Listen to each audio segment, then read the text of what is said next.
Oromonori bobase kajelche gara orati ayogo ya yidego anana gani kabeti orawari loni betani jedete bise biseti Oromonori bobase kajelche gara orati ayogo ya yidego anana gani kabeti orawari loni betani jedete bise biseti Bobase ya magatia ya burretia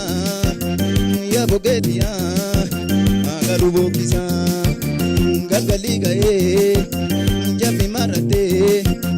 surinki yale anana jete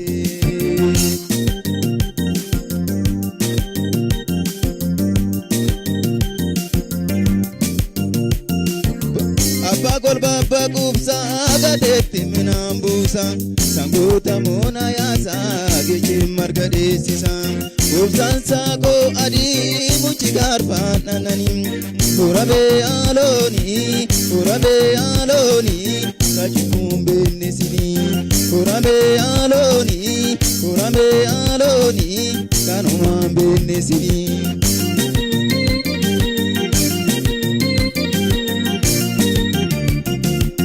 Yogalub de manironi Sanidalti dura demti Amaja besha gartuti Maraja funa orsenti Yogurro jaboni kenya Fogi karagenya dura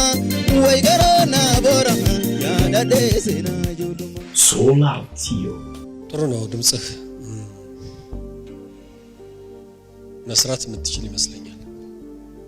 ግን ያው ስትሰራ አንደኛው ዜማውን ማፍጠን ያስፈልጋል በራሱ ዜማውን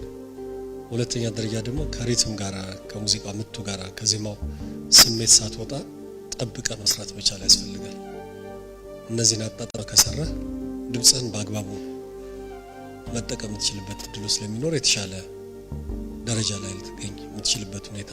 ያለ ይመስለኛል ውዝዋዜው እንደዚህ ነው እንዴት ነው ካለፍክ ታስብበታለህ ስታጠና